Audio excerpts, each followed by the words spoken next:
Assalamualaikum warahmatullahi wabarakatuh. Saya Rusman Putera dari 3312 akan menjelaskan game berjaringan yang di dalamnya ada penjelasan konsep game komputer berbasis jaringan dan pembuatan game komputer dengan menerapkan konsep artificial intelligence pada sebuah game engine. Yang di dalamnya itulah tutorial pembuatan sebuah model AI pada game, mata kuliah soft skill pengantar teknologi game.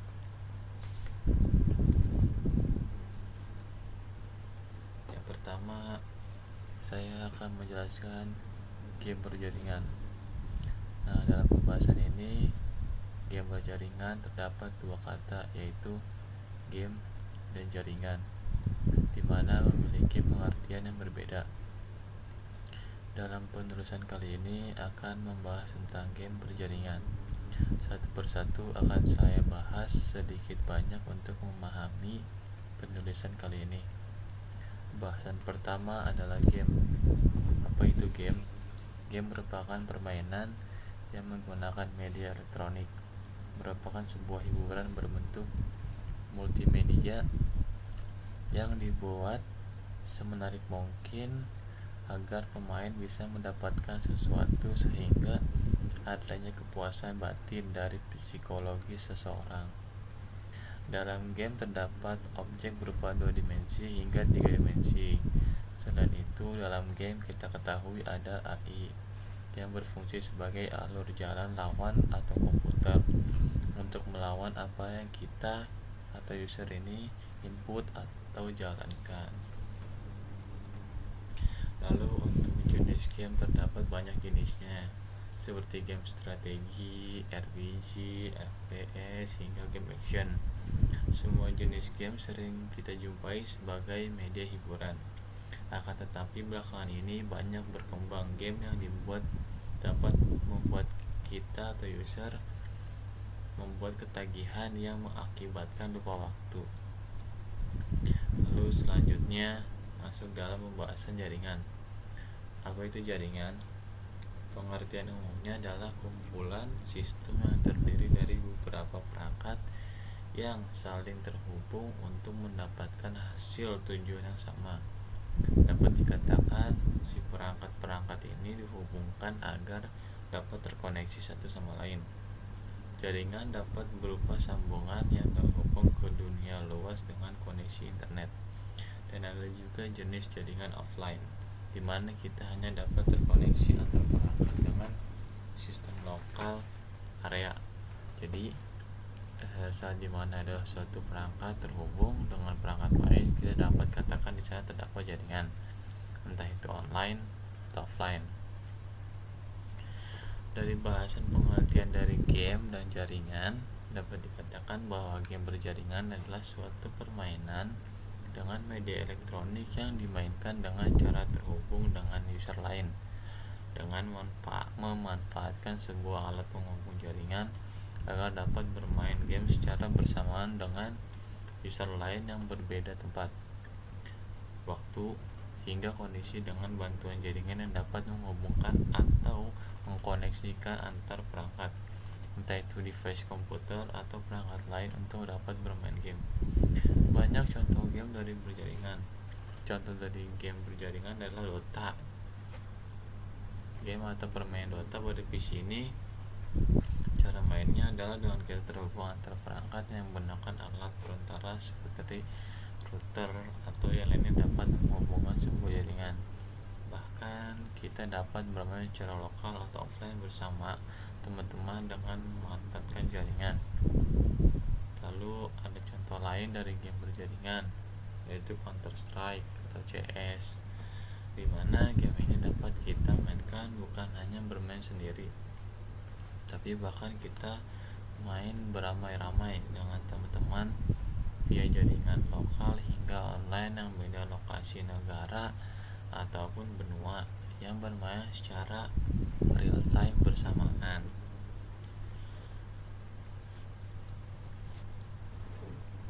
Dalam game berjaringan ini kita pasti akan akrab dengan yang namanya ping. Ping ini berperan dalam masalah real time atau ketepatan waktu pergerakan game dengan perangkat lain. Semakin besar ping, maka semakin buruk, dan semakin kecil ping, maka akan semakin baik dalam bermain game pada jaringan ini. Jadi bila ping besar, maka pergerakan game akan tidak sinkron dengan gerakan game lain. Jadi disarankan bila bermain game berjaringan, kita disarankan untuk menggunakan jaringan via kabel, karena bila digunakan jaringan via wireless, maka akan banyak noise frekuensi yang dapat merusak sinyal ping keselarasan pergerakan game. Dengan demikian, kita dapat simpulkan bahwa untuk bermain game yang berjaringan untuk memakai internet atau jaringan via kabel agar lebih stabil.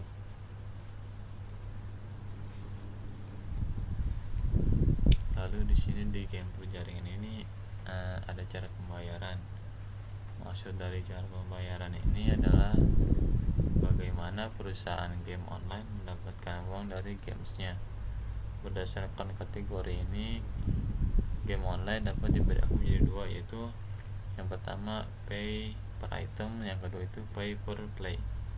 Kalau yang pay per item ini game yang berada pada kategori ini merupakan game yang bisa diinstal atau dimainkan secara gratis, dan game ini biasanya menggunakan biaya pada pemainnya apabila pemainnya ingin cepat menaikkan level atau membeli beberapa item langka yang tidak pernah dijumpai pada permainan. Jenis game ini yang paling dijumpai di Indonesia adalah contohnya Gunbound, Ragnarok, Ghost Online, lain-lain. Lalu ada juga yang tadi pay play. Game ini harus dibeli dan diinstal secara legal, karena pada saat diinstal, game tersebut akan mendaftarkan pemain ke internet langsung, dan apabila yang diinstal adalah program bajakan, maka secara otomatis sistem akan memblokirnya, contohnya World of Warcraft dan lain-lain. Lalu pembahasan kedua ini adalah pembuatan game komputer dengan menerapkan konsep artificial intelligence pada sebuah game.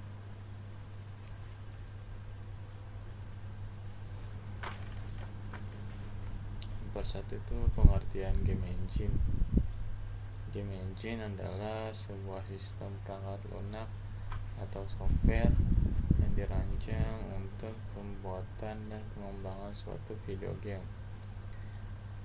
Game engine memberikan kemudahan dalam menciptakan konsep sebuah game yang akan dibuat, mulai dari sistem rendering, fisik, arsitektur suara, scripting, AI, dan bahkan sistem networkingnya. Game engine dapat dikatakan sebagai jiwa dari seluruh aspek sebuah game. Nah, sebuah game engine ini dibagi lagi menjadi dua bagian besar, yaitu API dan SDK. API ini adalah Application Programming Interface, adalah bagian operating system, service, dan libraries yang diperlukan untuk memanfaatkan beberapa fitur yang diperlukan.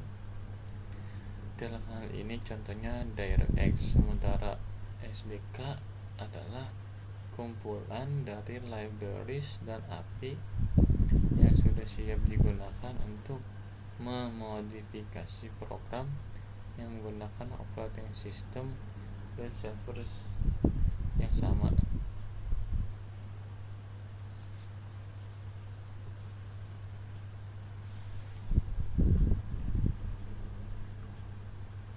Lalu ada fungsi game engine.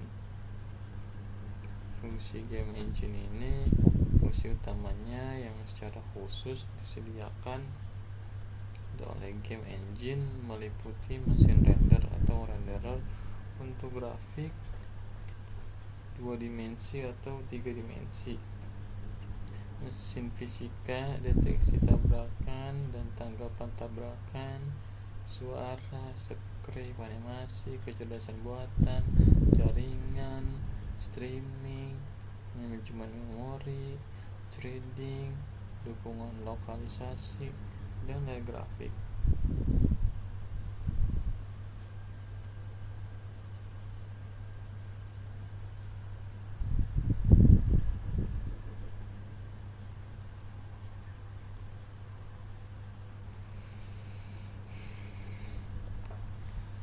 Lalu di sini ada contoh-contoh game engine. Game engine biasanya datang dengan berbagai macam jenis dan ditujukan untuk berbagai kemampuan pemrograman.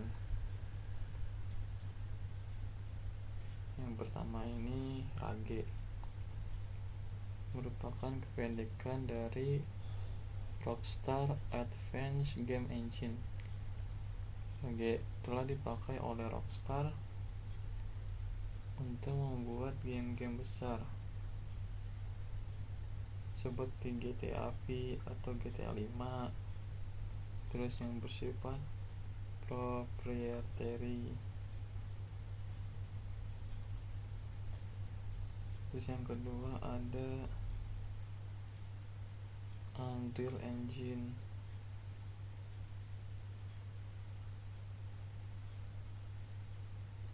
pilihan bagi para indie developer karena sifatnya yang bersifat freeware dan menjadi proprietary. Jika ingin mendapatkan fitur tambahan atau pro, game yang telah dirilis menggunakan engine ini antara lain Unreal Tournament, seri Gears of War, seri Mass Effect, Medal of Honor, Airborne, dan Atlas.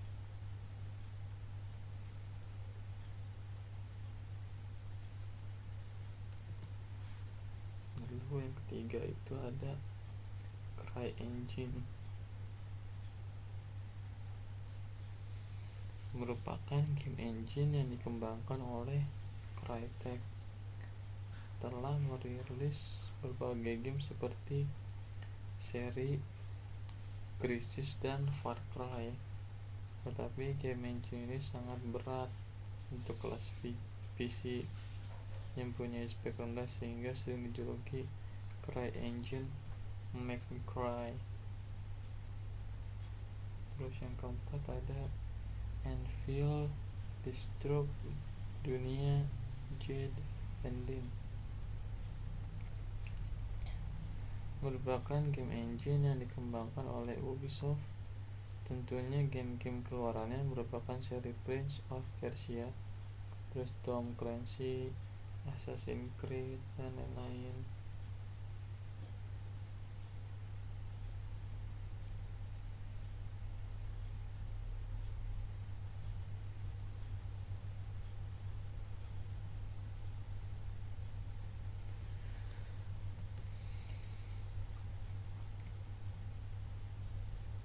Terus yang kelima itu ada Frostbite, terkenal setelah seri Battlefield, menjadi game yang katanya game first person shooter terbaik menurut sebagai orang.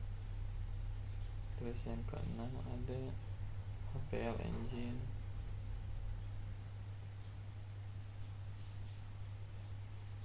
game engine ini terkenal dari seri game horor keluarannya seperti Penumbra, Overture, Black Plague, Requiem, dan Amnesia atau The Dark Descent, Imagine for Pigs.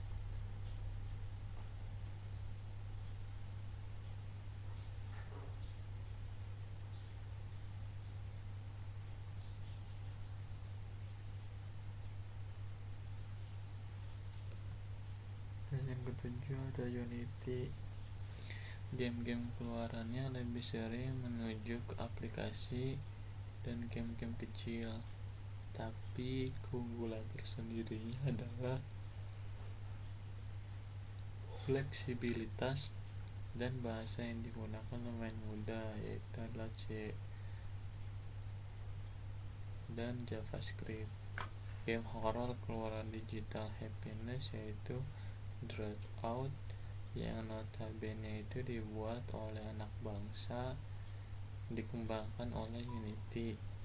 Lalu Angkot The Game mungkin juga dikembangkan oleh Unity.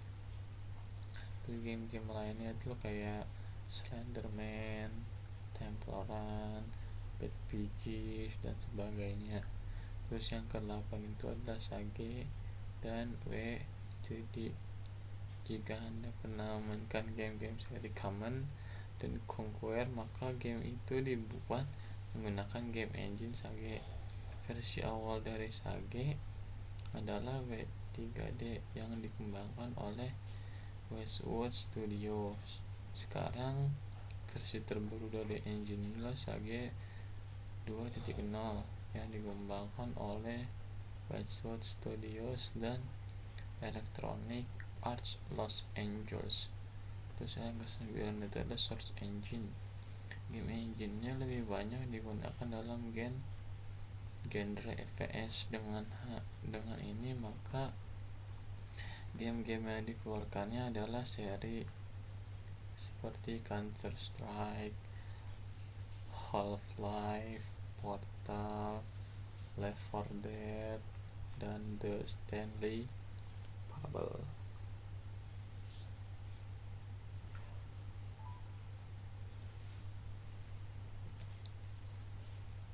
Untuk pembentukan artificial intelligence pada game ternyata digunakan pula algoritma, yaitu jenis pohon NRI untuk suatu struktur.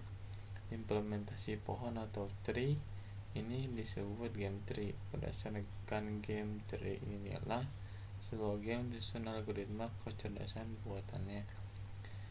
Artificial intelligence atau AI yang disematkan dalam sebuah game yang membentuk analisis game tree biasanya mempresentasikan kondisi atau posisi permainan dari game sebagai suatu node dan mempresentasikan langkah yang mungkin dilakukan sebagai sisi berarah yang menghubungkan node kondisi tersebut ke anak atau child, sebagaimana representasi suatu pohon tree.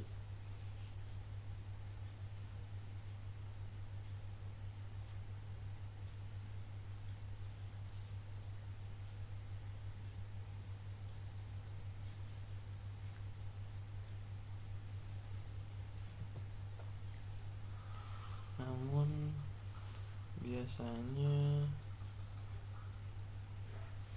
representasi langsung tersebut mempunyai kelemahan, yaitu representasi data pohon akan menjadi sangat lebar dan banyak. Mungkin bagi sebuah mesin komputer mampu melakukan kalkulasi sebanyak apapun masalah. Namun game free yang lebar dan besar memberikan beberapa masalah, antara lain konsumsi proses memori, kapasitas penyimpanan yang cukup besar, dan kinerja yang kurang pada konsol game berspesifikasi rendah. Karena itu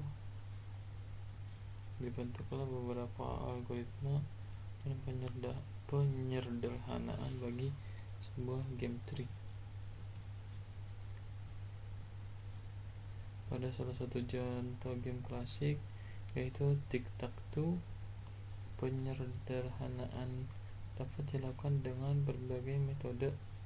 Salah satu diantaranya adalah Minimax.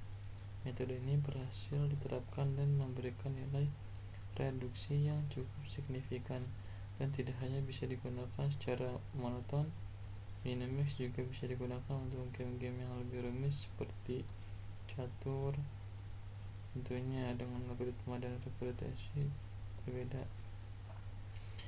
Minimax yang merupakan salah satu metode penerapan atau implementasi pohon energi pada suatu game menandakan bahwa implementasi struktur atau pohon khususnya sangatlah diperlukan pada pembuatan dan penerapan artificial intelligence, dan tidak menutup kemungkinan ilmu dan metode baru yang lebih canggih akan ditemukan di masa depan. Beberapa karakteristik dan batasan game untuk game playing itu dimainkan oleh dua pemain, itu manusia dan komputer.